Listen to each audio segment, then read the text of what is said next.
nós estaremos concluindo o nosso estudo nessa manhã, a série de estudos, o Deus Presente, e hoje é justamente o 14º. Nós vamos estar encerrando. Vamos orar ao Senhor. Querido Deus, nós te louvamos, Pai, por tua graça, por tuas misericórdias. Nós te louvamos, Senhor, porque tu és fiel e estás sempre conosco. Nada foge do teu controle, Senhor. Queremos nos apresentar diante do Senhor. Abençoa-nos, nós hoje aqui pela manhã. Somos igreja do Senhor, o Senhor se faz presente em nossas vidas, o Senhor se faz presente em nosso meio, o Senhor é o Senhor da igreja. Nos abençoe, Pai, pois o nosso desejo é aprender mais de Ti para glorificar o Senhor, para que o Teu nome venha a ser, ó Deus, engrandecido em nome de Jesus Cristo. Em nome de Jesus, amém e amém. Pois bem, irmãos, hoje o 14º tema da série O Deus Presente, e o tema é o Deus que triunfa. E daí você já entende que nós chegamos no fim no livro do Apocalipse. As nossas primeiras exposições partiram do Gênesis, caminhamos ao longo da história bíblica, o que nós chamamos teologicamente de progressividade da revelação, e agora nós estamos no livro de Apocalipse. É o livro da consumação de todas as coisas. É o livro do triunfo, onde fica claro que Deus, de fato, conduz a história para um fim. Eu lhes disse a semana passada que a história estabelecida por Deus não é uma história que vai dando voltas. É uma história linear, ela alcança um objetivo, ela caminha para, e caminha justamente para o cumprimento daquilo que Deus estabeleceu desde toda a eternidade. O triunfo da igreja, do Cordeiro, a glorificação do povo de Deus para a glória de Deus. Mas quando nós falamos de céu, muitas coisas vêm na nossa mente. E dúvidas e questionamentos, e às vezes compreensões equivocadas. É bem verdade que nós não temos a capacidade de resolver todos os problemas e de responder todas as perguntas acerca do céu. Nós não conhecemos nem tudo acerca da terra onde nós estamos, da nossa realidade. Imaginem daquilo que ainda nos aguarda. Mas uma coisa é certa, nós temos que desejar o céu. Uma coisa é certa, nós temos que viver na terra, na perspectiva do céu. É por isso que Jesus disse aos seus discípulos, no capítulo 6 de Mateus, verso 19 ao 21, não acumulei para vós outros tesouros sobre a terra, onde a traça e a ferrugem corrói, onde os ladrões escavam e roubam, mas ajuntai para vós tesouros no céu, onde a traça nem ferrugem corrói, e onde ladrões não escavam, nem roubam, porque onde está o teu tesouro, aí também está o seu coração. Jesus estava ensinando que nós deveríamos ficar aqui na terra, ou melhor, enquanto estivermos aqui na terra, o nosso coração deve estar no céu. O céu deve ser o nosso tesouro. Aquilo que é reservado para nós nas regiões celestiais. E daí você entende que de fato lá ninguém rouba, a traça, a ferrugem não corrói. A grande questão, irmãos, é se o nosso coração está aqui na terra ou está lá no céu. Eu costumo brincar e dizer que a minha impressão é que algumas pessoas não ficarão muito satisfeitas com o céu. É bem verdade que isso não existe. Quem chegar no céu não tem como não ficar satisfeito, até porque não chegou por meio das suas próprias mãos. Deus que lhe conduziu. É apenas uma brincadeira. Eu brinco dessa forma por perceber que tem pessoas que não têm o mínimo desejo pelo céu. Tem pessoas que não têm a mínima atração pelo céu. Elas estão aqui na terra e de pés bem fincados aqui, se deleitando com as coisas da terra. Elas são profundamente materialistas, consumistas, secularizadas. E quando chegar no céu, aí vem a brincadeira. A impressão que eu tenho é que quando ela chegar no céu vai dizer, mas Senhor, só tem o Senhor aqui no céu? Não é? Cadê tudo aquilo que eu desfrutava na terra? Tudo que me satisfazia, tudo aquilo que enchia os meus celeiros, a garagem da minha casa, as minhas propriedades. Aqui no céu só tem o Senhor, né? Isso me ensina uma coisa: se nós não aprendermos a andar satisfeitos aqui com Deus, nós não desejaremos o céu. Se Deus não for desejado na minha realidade aqui presente, nós não desejaremos o céu. Paulo disse: Cristo em vós é a esperança da glória. Nas cartas de Paulo, Paulo é mestre em chamar a atenção dos irmãos. Enquanto vocês vivem aqui, o seu olhar deve estar na eternidade. É essa perspectiva que nós temos, irmãos, que buscar biblicamente. Para justificar o tema desta manhã, o Deus que triunfa, eu quero ler com os irmãos o capítulo 21 do Apocalipse. Apocalipse 21, o último livro da Bíblia e o penúltimo capítulo dela. Eu quero ler com os irmãos todo o capítulo, é bem longo, mas vai ser necessário para compreendermos. E eu quero que você acompanhe comigo. Vi novo céu e nova terra, pois o primeiro céu e a primeira terra passaram e o mar já não existe. Vi também a cidade santa, a nova Jerusalém, que descia do céu da parte de Deus, ataviada como noiva, adornada para o seu esposo. Então ouvi grande voz vinda do trono, dizendo: Eis o tabernáculo de Deus com os homens. Deus habitará com eles. Eles serão povo de Deus e Deus mesmo estará com eles. E lhes enxugará dos olhos toda lágrima, e a morte já não existirá. Já não haverá luto, nem pranto, nem dor, porque as primeiras coisas passaram. E aquele que está sentado no trono disse: Eis que faço novas todas as coisas. E acrescentou: Escreve, porque estas palavras são fiéis e verdadeiras. Disse-me ainda: Tudo está feito. Eu sou o Alfa e o Ômega, o princípio e o fim. Eu, a quem tem sede, darei de graça da fonte da água da vida. O vencedor herdará estas coisas, e eu lhe serei Deus, e ele me será filho. Quanto, porém, aos covardes, aos incrédulos, aos abomináveis, aos assassinos, aos impuros, aos feiticeiros, aos idólatras e a todos os mentirosos, a parte que lhe cabe será no lago que arde com fogo e enxofre, a saber, a segunda morte. Então veio um dos 7 anjos que tem as 7 taças cheias dos últimos flagelos e falou comigo dizendo: Vem, mostrar-te-ei a noiva, a esposa do Cordeiro. E me transportou em espírito até uma grande e elevada montanha, e me mostrou a cidade santa, Jerusalém, que descia do céu da parte de Deus, a qual tem a glória de Deus. O seu fulgor é semelhante a uma pedra preciosa, ou preciosíssima, como pedra de jaspe cristalina. Tinha grande e alta muralha, 12 portas, e junto às portas 12 anjos, e sobre elas nomes inscritos, que são os nomes das 12 tribos dos filhos de Israel. 3 portas se achavam a leste, 3 ao norte, 3 ao sul e 3 ao oeste.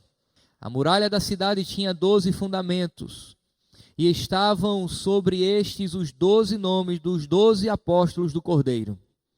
Aquele que falava comigo tinha por medida uma vara de ouro para medir a cidade, as suas portas e as muralhas e a sua muralha. A cidade é quadrangular, que de comprimento e largura iguais, e mediu a cidade com a vara até 12.000 estádios. O seu comprimento, largura e altura são iguais. Mediu também a sua muralha, 144 côvados, medida de homem, isto é, de anjo. A estrutura da muralha é de jaspe. Também a cidade é de ouro puro, semelhante a vidro límpido. Os fundamentos da muralha da cidade estão adornados de toda espécie de pedras preciosas. O primeiro fundamento é de jaspe, o segundo de safira, o terceiro de calcedônia, o quarto de esmeralda, o quinto de sardônio, o sexto de sardio, o sétimo de crisólito, o oitavo de berilo, o nono de topázio, o décimo de crisópraso, o undécimo de jacinto e o duodécimo de ametista. As 12 portas são 12 pérolas, e cada uma dessas portas de uma só pérola. A praça da cidade é de ouro como vidro transparente. Nela não vi santuário, porque o santuário é o Senhor, o Deus Todo-Poderoso e o Cordeiro. A cidade não precisa nem de sol nem de lua para lhe darem claridade, pois a glória de Deus a iluminou, e o Cordeiro é a sua lâmpada. As nações andarão mediante a sua luz, e os reis da terra lhe trazem a sua glória. As suas portas nunca jamais serão fechadas de dia, porque nela não haverá noite. E lhe trarão a glória e a honra das nações. Nela nunca jamais penetrará coisa alguma contaminada, nem o que pratica abominação e mentira, mas somente os inscritos no livro da vida do Cordeiro. Verso 1 do capítulo 22. Então me mostrou o rio da água da vida, brilhante como cristal, que saiu do trono de Deus e do Cordeiro. No meio da sua praça, de uma a outra margem do rio, está a árvore da vida, que produz 12 frutos, dando o seu fruto de mês em mês, e as folhas da árvore não são para a cura dos povos. Nunca mais haverá qualquer maldição. Nela estará o trono de Deus e do Cordeiro. Os seus servos o servirão, contemplarão a sua face, e na sua fronte está o nome dele. Então já não haverá noite, nem precisam eles de luz, de candeia, nem de luz do sol, porque o Senhor Deus brilhará sobre eles e reinarão pelos séculos dos séculos. Até aí, irmãos. Uma leitura longa, porém necessária, para que você compreenda, em primeiro lugar, a linguagem apocalíptica. Já lhes falei em ocasiões anteriores que a linguagem em que o texto do Apocalipse foi escrito é justamente uma linguagem rica de símbolos e figuras, metáforas. O livro do Apocalipse tem um estilo literário bem diferente do que nós costumamos a ler, principalmente na nossa literatura ocidental. Portanto, o Apocalipse é rico em figuras de linguagem, e o capítulo 21, o 22, não foge a essa regra ao descrever essa realidade celestial que nós aguardamos em sua plenitude. O que João, autor, vê em sua visão final é que ele vê o que é novo, o que é especialmente carregado de simbolismo, o que está ausente e o que é central nessa nova realidade. Nós vamos ver primeiro o que ele viu de novo, nós vamos ver o que é especialmente carregado de simbolismo, nós vamos ver o que está ausente nessa nova realidade e o que é central nessa nova realidade futura celestial que costumamos chamar de céu. O que é que João vê de novo, de novidade nessa nova realidade? Nós vamos ter que voltar para o capítulo 21, nos primeiros versos. E a intenção, irmãos, é que você saia daqui nesta manhã mais apaixonado pelo céu. Vi um novo céu e uma nova terra, pois o primeiro céu e a primeira terra passaram e o mar já não mais existe. É interessante porque João agora está vendo o que é novo.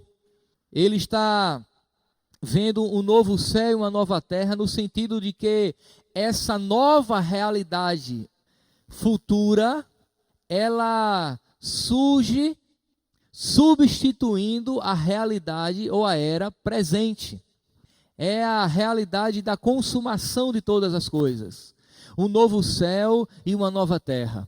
É interessante esta linguagem aqui no Apocalipse, porque a ideia de um novo céu e uma nova terra deve trazer à nossa memória a criação de Deus. João está concluindo a Bíblia com o início dela na mente. O contexto aqui é o livro do Gênesis, quando Deus traz todas as coisas à existência. Criou Deus os céus e a terra. Primeiro verso da Bíblia. Ele tem isso em mente, e agora ele está vendo uma realidade futura e dizendo: eu vi um novo céu e vi uma nova terra. É interessante, irmãos, que quando a Bíblia fala nessa nova realidade ou nessa realidade futura, ora ela fala em uma realidade totalmente distinta dessa, ora ela fala de uma realidade bem parecida com essa. Se você ler, por exemplo, Isaías 65, verso 17, é justamente essa ideia de um novo céu e de uma nova terra. Mas se você ler, por exemplo, alguns profetas do Antigo Testamento, Amós, por exemplo, ele fala dessa realidade vindoura com características da realidade presente. Logo, entendem os estudiosos que o céu, nada mais, nada menos, será a criação de Deus restaurada em glória.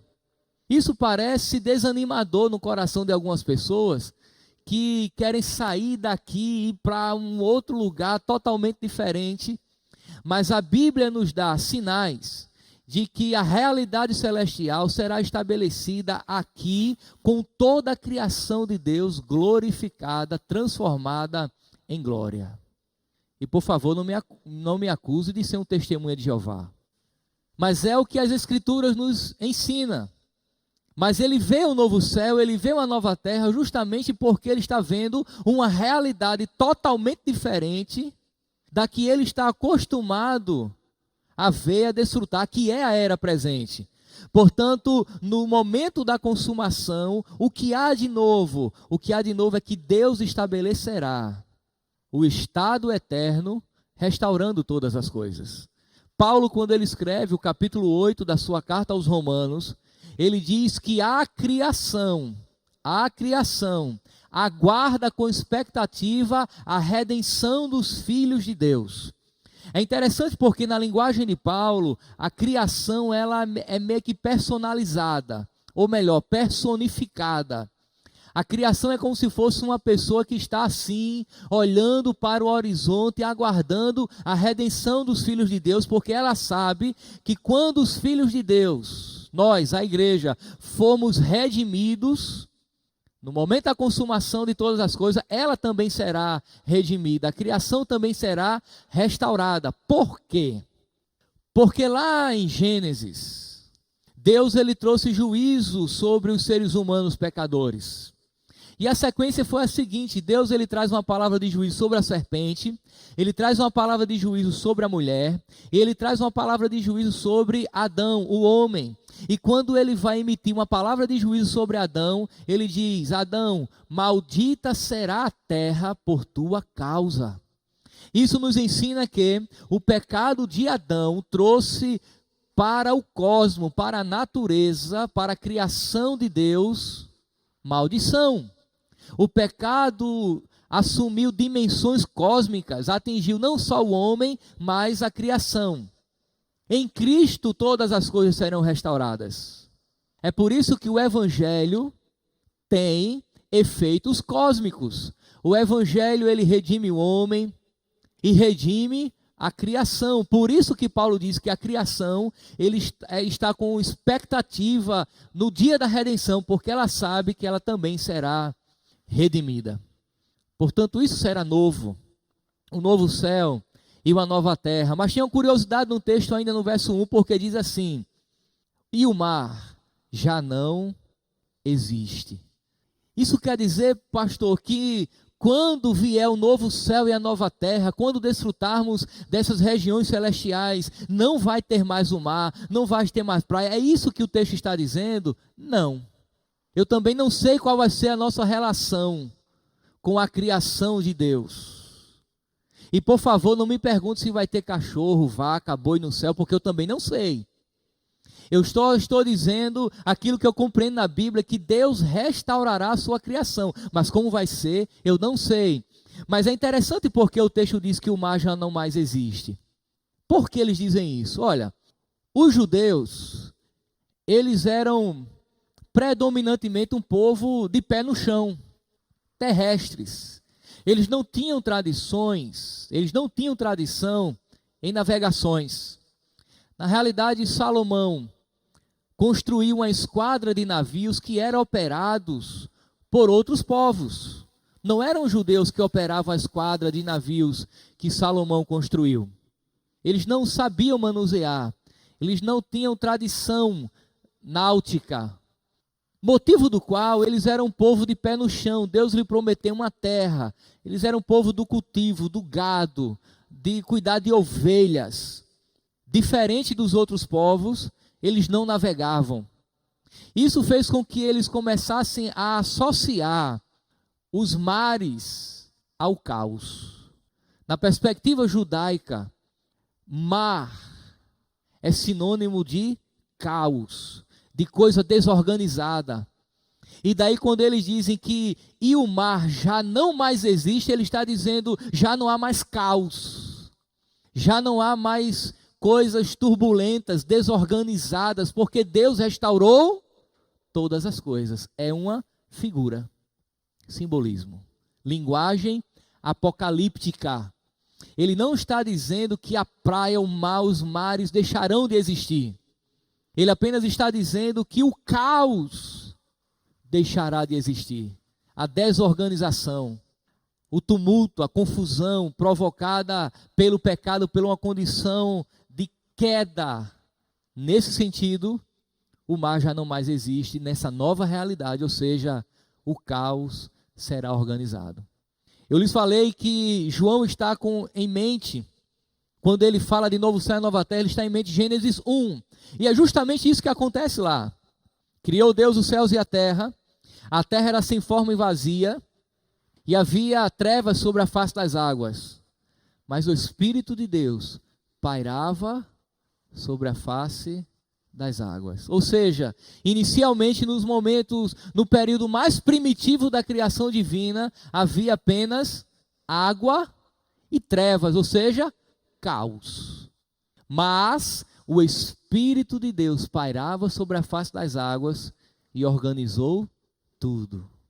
Quero dizer, meus irmãos, que no momento em que formos redimidos, restaurados, levados para o céu ou transformados em glória, o caos de nossa existência será plenamente organizado. Será um estado, um momento, um lugar em que toda a eternidade desfrutaremos de organização plena. O texto diz mais na frente que não haverá choro, porque as lágrimas serão recolhidas, enxugadas. Será um lugar onde as deficiências, tanto físicas quanto emocionais, de caráter, que bagunça a organização da vida dos homens, serão plenamente organizadas. Desfrutaremos dessa realidade. O mar já não mais existe. O caos já não mais existe. E desfrutaremos de harmonia plena, tão plena que nós não temos a capacidade de imaginar como seja. É interessante isso. Nós alcançaremos um nível de perfeição tão inimaginável que a nossa mente caída não tem condições de mensurar como será. Nós somos ainda tão pecadores que não temos como imaginar como seria a vida sem pecado. Sem pecado. Mas é uma vida longe do caos. Uma vida totalmente longe do caos. Eu quero chamar a atenção ao verso 2 agora. O texto é rico em simbolismo. Vi também a cidade santa. Olha só que coisa interessante. No verso 1 ele diz, vi um novo céu e uma nova terra. No verso 2 ele diz, vi uma cidade santa. A pergunta é, são duas coisas diferentes? Não, são figuras sobrepostas. O novo céu e a nova terra e a cidade santa é a mesma coisa. Ele continua vendo as regiões celestiais. Ele continua vendo aquilo que Deus tem preparado para nós. A cidade santa. E daí ele diz que essa cidade santa é a Nova Jerusalém. E vocês sabem que Jerusalém, a Nova Jerusalém, é justamente a ideia que parte da antiga Jerusalém, que era o lugar onde Deus manifestava a sua glória no templo. Jerusalém era a cidade de Deus, onde Deus juntou o seu povo no Antigo Testamento. Mas agora ele veio à cidade santa, a Nova Jerusalém, a Nova Jerusalém. Mas agora tem uma coisa interessantíssima. A Nova Jerusalém que descia do céu, da parte de Deus, ataviada como noiva adornada para o seu esposo. A cidade agora é uma noiva, ataviada para o noivo. A figura de linguagem ela vai sendo modificada de maneira rápida. E daí você entende que João viu o novo céu, a nova terra, a cidade santa, que é o lugar da habitação do povo de Deus, mas agora essa cidade desce ataviada como uma noiva e já não é mais o lugar do povo de Deus, é o próprio povo. A cidade que desce ataviada como uma noiva é a igreja. A figura de linguagem começa apresentando a cidade como sendo o novo céu e a nova terra, onde nós habitaremos. Mas de repente a figura ela muda e é apresentada com uma outra perspectiva, que é justamente agora, a cidade agora é o próprio povo. Ora, João fala do lugar onde a igreja vai habitar, novos céus e a nova terra, e de repente, de maneira quase que imperceptível, ele muda para o lugar onde Deus habita, que é o seu povo. A linguagem aqui é conhecida na Bíblia. Essa cidade é ataviada como uma noiva. Biblicamente, a noiva é a igreja. E o noivo é Cristo. Ela está ataviada, ela está preparada, adornada para o seu esposo. Perceba como o Apocalipse ele é fascinante. E de fato não é fácil compreender. A figura de linguagem ela vai se sobrepondo uma após outra, e é um desafio compreender. Aí, João diz agora, então, verso 3, ouvi grande voz do trono dizendo, eis o tabernáculo de Deus com os homens, Deus habitará com eles, eles serão povo de Deus, e Deus mesmo estará com eles. Deus mesmo estará com eles. Ou seja, irmãos, João está vendo aqui o que é novo. Então, o que é novo aqui? O novo céu, a nova terra, a nova Jerusalém e a união consumada entre Cristo e o seu povo. Porque se ele vê que a cidade está descendo ataviada como uma noiva, preparada para o noivo, ele está dizendo que vai haver um casamento.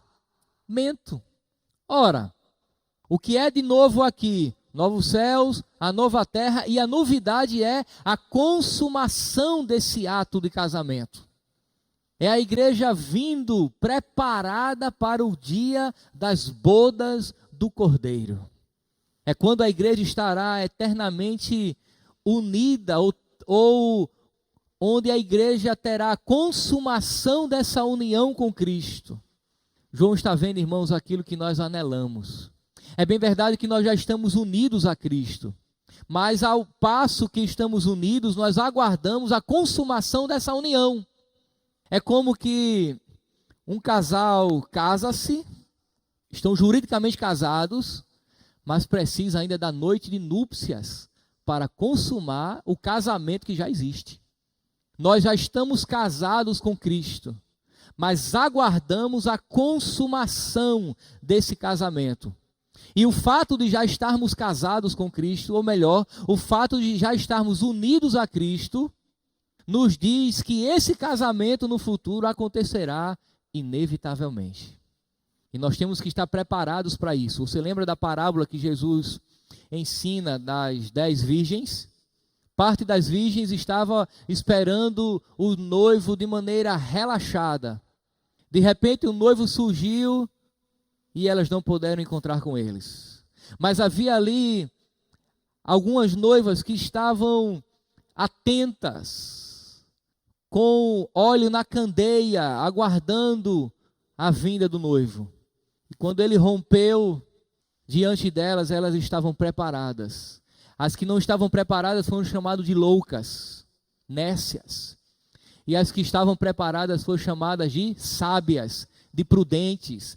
É a postura dessas sábias e prudentes que a igreja ela tem que assumir, aguardando a vinda do noivo, esperando com expectativa, estando preparado. Sabe por quê, irmãos? Se houver no seu coração o desejo sincero de estar com Cristo na eternidade, nós viveremos melhor aqui. Nós sofremos nessa vida porque os nossos olhares estão para esta vida, para os dramas dessa vida, e temos dificuldade de suportar e de superá-los. Mas quando eu olho para a eternidade, eu vejo que tudo que está aqui em minha volta não é o fim, não é a realidade da era presente que tem a última palavra sobre a minha vida. A última palavra sobre a minha vida, quem tem é Deus. E a palavra de Deus está dizendo que nós desceremos como uma noiva ataviada, preparada para o noivo. É esse momento que nós devemos anelar. O que é que você busca de mais precioso na sua vida? Ouro, pérolas, carros, casas, propriedades, fazendas. Ontem, no feriado, eu fui pregar em um acampamento que foi realizado em uma fazenda aqui no Brejo, da Paraíba. E que lugar lindo, irmãos. Que lugar sensacional. E sentado na varanda daquela casa grande da fazenda, numa cadeira de balanço, preguei de manhã e de tarde, nos intervalos, eu sentava com o pessoal para conversar, de frente para o campo e as montanhas e aquela relva verde. Lindo lugar, aquele frio gostoso, porque nessa época do ano as temperaturas caem aqui no Brejo. E daí me veio a memória, se aqui é desse jeito, imagine quando chegarmos no novo céu e na nova terra. Se aqui a gente desfruta das delícias que Deus tem nos promovido, tem nos dado, imagine quando chegarmos lá. Mas, irmãos, é essa perspectiva que nós temos que ter no coração. Você tem que entender todas as bênçãos, seja ela qual for, que Deus tem lhe dado aqui na terra como uma antecipação do céu. Não é para você olhar para ele e dizer, a minha vida se resume a isso. Não é para você adquirir a casa própria e dizer, eu só saio daqui quando morrer. Claro que você vai sair de lá quando morrer, mas você não pode resumir a sua existência aquilo ali. Não é para você adquirir o carro, o emprego, a família e dizer, a minha vida agora se resume a isso. Deus lhe dá para que você tenha sede pelo céu. Você tem que pegar, receber e dizer, obrigado, Senhor, porque isso é uma antecipação mínima do que nós desfrutaremos lá.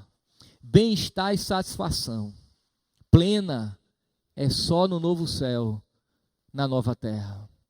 Deus nos fez com necessidades legítimas. Quem não gosta de estar com fome e de repente saciar com a comida que gosta? Estar com sede e beber um gole d'água? Cansado e dormir? Buscar companhia e encontrar alguém para passar o resto da sua vida juntos? São necessidades legítimas que Deus nos fez, nos deu. Mas a plena satisfação nós só encontraremos no céu, na eternidade. Portanto, nós temos aqui o novo céu, a nova terra, a nova Jerusalém e a união consumada entre Cristo e o seu povo. Eu quero lhe chamar a atenção agora ao verso 9 do capítulo 21. Nós temos aqui um texto que é carregado de simbolismos. Muitos, ou muito do que já dissemos, era intensamente carregado de simbolismo, como já lhes falei. Contudo, nesses versículos, os símbolos se acumulam um sobre o outro tão rapidamente que o leitor pode sentir-se saturado das figuras. E nós vamos tentar compreender apenas algumas, pois são muitas. O texto bíblico nos diz que a cidade que João vê brilha com a glória de Deus. Isto lá no verso 11, vamos ler o texto. A qual tem a glória de Deus, o seu fulgor era semelhante a uma pedra preciosíssima, como pedra de jaspe cristalina.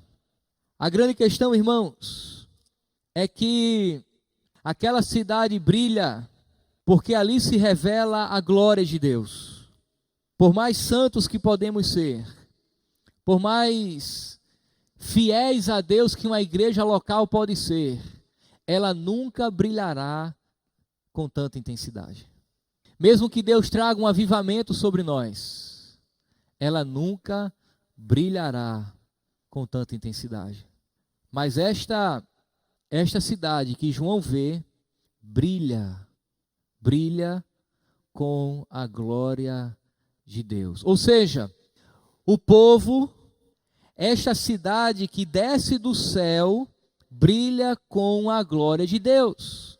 Entenda que a cidade que ele fala é a cidade que desce. A cidade que desce é a igreja. A igreja brilha com a glória de Deus. E enquanto nós estivermos aqui, nós somos de fato o sal da terra e a luz do mundo, mas ainda não brilhamos com tanta glória como virá um dia. O profeta Isaías, no seu livro, no capítulo 60, verso 1 e 2, ele diz assim: dispõe-te e resplandece, porque vem a tua luz e a glória do Senhor nasce sobre ti. Porque eis que as trevas cobrem a terra, e a escuridão os povos, mas sobre ti aparece resplandecente o Senhor, e a sua glória se vê sobre ti. Isaías, ele antecipa profeticamente o que vai acontecer no futuro, a glória de Deus revelada através do seu povo. Resplandeceremos para a glória de Deus. Agora, a glória de Deus é manifestada na igreja, na Nova Jerusalém. Observe agora as estranhas dimensões dessa cidade. Verso 15 ao 17. Aquele que falava comigo tinha por medida uma vara de ouro para medir a cidade, as suas portas e a sua muralha. A cidade é quadrangular, de comprimento e largura iguais. E mediu a cidade com a vara até 12.000 estádios. O seu comprimento, largura e altura são iguais. Mediu também a sua muralha, 144 côvados, na medida de homem, isto é, de anjo. Olha só que coisa interessante. João vê agora as dimensões da cidade. Até onde eu sei, eu nunca vi uma cidade quadrada.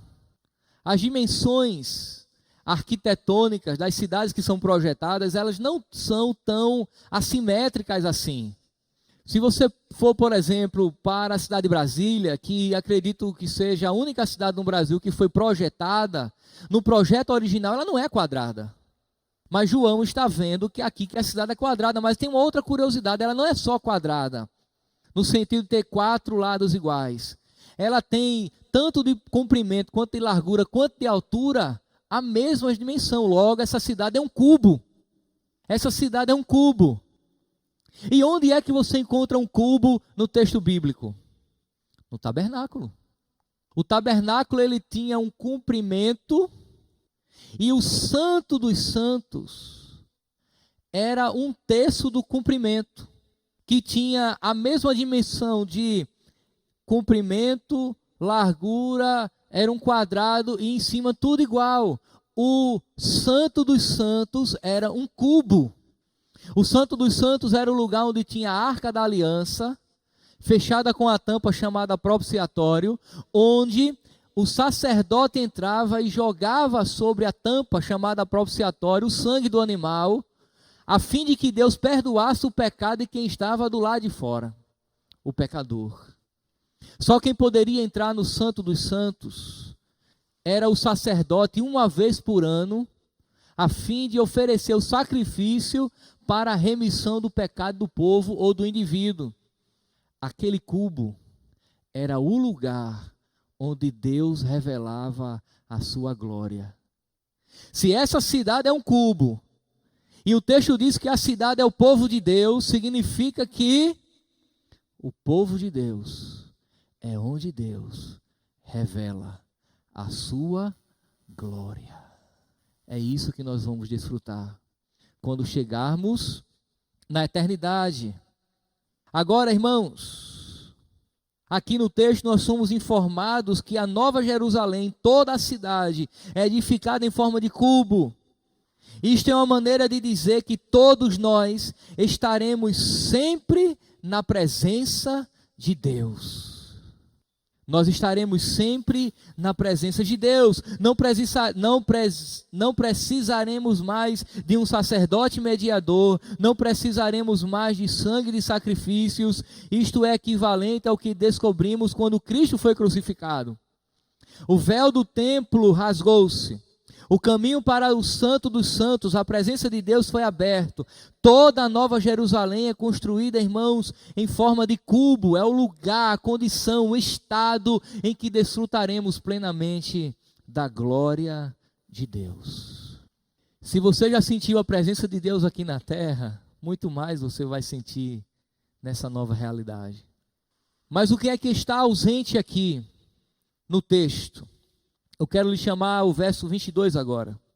São muitas as figuras e nós estamos indo para aquilo que é talvez mais compreensível ou mais interessante no momento. Verso 22 ao 27. Nela não vi santuário, porque o santuário é o Senhor, o Deus Todo-Poderoso e o Cordeiro. O que é que está ausente nessa cidade? Não tem templo. É por isso que ele diz, nela não vi santuário, porque o seu santuário é o Senhor, o Deus Todo-Poderoso e o Cordeiro. Não há templo na cidade, porque toda a cidade é construída como um cubo. Nós já estamos no Santo dos Santos. Não podemos, irmãos, imaginar um templo dentro do Santo dos Santos. Ou, mudando a linguagem, Deus mesmo, aquele que se assenta no trono e o Cordeiro são o templo, o ponto focal, o âmago do universo, o centro do templo. É aqui que o seu povo está. Não tem templo, porque o seu santuário é o Senhor. Sabe o que João está dizendo agora? O próprio Deus é a nossa habitação. Você já parou para imaginar, e é claro, acontece comigo, acontece com você também, nós pensamos no céu, sempre pensamos no céu como um lugar, e é um lugar, novo céu, uma nova terra, mas mais do que um lugar, é uma condição, é um lugar onde Deus revela a sua glória, logo é um estado, é uma condição de deleite. Se a glória de Deus se revelasse, com toda essa realidade no inferno, o inferno seria o melhor lugar para nós vivermos. Porque onde Deus revela a sua glória, é ali que nós estaremos. Você entendeu? Por que não vai haver templo? Não vai haver templo porque o seu santuário é o Senhor, o Deus Todo-Poderoso e o Cordeiro. Quem é o Cordeiro aqui? Jesus. Mas por que ele não diz Jesus? Ou Jesus Cristo? Ele diz o Cordeiro. Porque toda a nossa existência no céu depende exatamente do sacrifício de Cristo aqui na terra. Logo ele é tratado como um Cordeiro, porque foi através dele que possibilitou-se a nossa existência nesse céu de glória. Deus mesmo, aquele que se assenta no trono e o Cordeiro são o templo, o ponto focal, o âmago do universo, o centro do templo. É aqui que o seu povo está. Não precisaremos mais de templos como os que nos serviram como meios através dos séculos para nos prepararem para a vinda de Cristo, porque Cristo já terá vindo, acabou esse negócio. Estaremos nele, assim como ele está em nós. Mas faltará outra coisa lá. Outra figura de linguagem. O sol e a lua. Verso 23. A cidade não precisa nem de sol nem da lua para lhe darem claridade, pois a glória de Deus a iluminou, e o Cordeiro é a sua lâmpada. Isto não é uma maneira de explicar-nos as estruturas astronômicas do novo céu e da nova terra. Assim como a ausência do mar não revela as disposições hidrológicas, como falamos no começo. Como sempre, a linguagem aqui, irmãos, ela é simbólica. No mundo antigo, em uma cultura que não contava com energia elétrica, as horas da noite traziam grandes trevas, especialmente se não havia lua. Era costumeiro era costumeiro fechar os portões da cidade para aumentar a segurança à medida que o sol ia se pondo. Assim uma pessoa se sentia segura. A pessoa se sentia segura porque a noite estava ligada a perigo e a perversidade. Nesse tipo de cultura, o sol e a lua não somente davam o tempo estruturado por proverem o ciclo normal da vida, mas também sinalizava para a relativa segurança. E quando João diz agora que lá não existirá mais nem sol nem lua, não existirá nem sol nem lua, pois a glória de Deus a ilumina e o Cordeiro é a sua lâmpada, ele está dizendo que toda a nossa segurança está no Senhor Deus e no Cordeiro. Entendendo que João compreendia que o sol e a lua traziam segurança, proteção. Mas lá não vai precisar dessa segurança e dessa proteção, porque o Deus que ele serve, o Deus da igreja, é quem traz a segurança. O Cordeiro é a nossa segurança. E aqui, irmãos, eu quero chamar a atenção para aquilo que você faz, ele lhe faz sentir-se seguro. O que é que lhe faz sentir seguro aqui, na terra, nessa realidade presente? Está em casa bem protegido, concordo. Segurança financeira, equilíbrio emocional. João, ao mesmo tempo, que diz que no futuro, o próprio Deus será a nossa segurança. Ele nos convoca a desfrutarmos dessa realidade no aqui e no agora. É por isso que o salmista disse que o Senhor é socorro bem presente na hora da angústia. É por isso que Jesus orou e disse: Senhor, eu não vos peço que eles tirem do mundo, mas que os proteja. Mas quando chegarmos lá, desfrutaremos dessa realidade em que o Senhor Deus e o Cordeiro será a nossa segurança. Sabe uma outra coisa que vai estar ausente nessa nova realidade? Impureza. Verso 27 do capítulo 21. Nela nunca jamais penetrará coisa alguma contaminada, nem o que pratica abominação e mentira, mas somente os inscritos no livro da vida do Cordeiro. Você já tentou imaginar como seria não somente ser perfeito, puro ou imaculado, mas também viver em uma cultura imaculada e totalmente pura? Você já tentou, já imaginou isso? É muito difícil imaginar. Como já lhes falei, a nossa mente caída não consegue alcançar esse padrão tão extraordinário. Mas a grande verdade é que quando chegarmos lá, tudo restaurado, incontaminado, nada para macular a nossa existência. Viveremos em plena paz, longe do ódio, da amargura, da ira, das falcatruas, da corrupção, da mentira, das traições. Porque nessa realidade não habita impureza.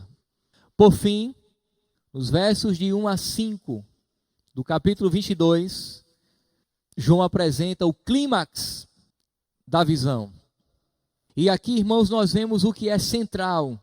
E duas coisas são enfatizadas. Primeiro, a água da vida que flui do trono de Deus e do Cordeiro. Você encontra na narrativa dos versos de 1 a 3. O trono de Deus. E aqui, irmãos, o trono de Deus nos leva de volta à grande visão do Apocalipse no capítulo 4 e 5, onde João vê Deus assentado no trono e governando todas as coisas. Esse Cordeiro, o próprio Jesus Cristo, é aquele que sai do trono e traz à realização todos os planos de Deus, porque ele é o leão rei. Essa é a figura que o Apocalipse apresenta de Cristo. O trono é, por assim dizer, o trono compartilhado, é o trono de Deus e do Cordeiro. E tudo que necessitamos para a vida eterna procede do seu reino. A água da vida procede de seu trono, plenamente depende dele, em suprimento puro. Ou seja, a existência do povo de Deus depende daqueles que estão assentados no trono, o trono de Deus e do Cordeiro. Então me mostrou o rio da água da vida, brilhante como cristal, que sai do trono de Deus e do Cordeiro. Ou seja, o clímax aqui é que quem sustenta a vida nesse novo céu, nessa nova terra, são as provisões que emanam do trono, do Cordeiro e o trono de Deus. Uma coisa interessante aqui é que o trono não é apenas de Deus, é também do Cordeiro. Ele se assenta no trono e sustenta os seus súditos. Mas temos uma segunda coisa aqui que é o clímax da mensagem. A visão de Deus. E aqui, irmãos, de fato, a parte mais espetacular de toda a visão está nos versos 4 e 5. Às vezes ela é chamada de visão beatífica ou visão bendita, a visão de Deus. Diz assim o texto: contemplarão a sua face, e na sua fronte está o nome dele. Então já não haverá noite, nem precisam eles de não precisam eles de luz de candeia, nem da luz do sol, porque o Senhor Deus brilhará sobre eles e reinarão pelos séculos dos séculos. A ideia aqui, irmãos, é contemplarão a sua face. Você lembra lá no texto de Êxodo, capítulo 32 e 34, em que Moisés não vê a face de Deus, ele vê Deus de relance, vamos usar essa figura. Deus, ele cruza as rochas, revelando a sua glória, mas ninguém vê Deus face a face e vive. Por quê? Porque Deus não admite pecadores em sua presença. E um pecador, ele não pode apresentar-se diante da face de Deus e permanecer vivo. Só que agora nós estaremos face a face com Deus e não morreremos. Por quê? Já não há mais pecado. Já não há mais impureza.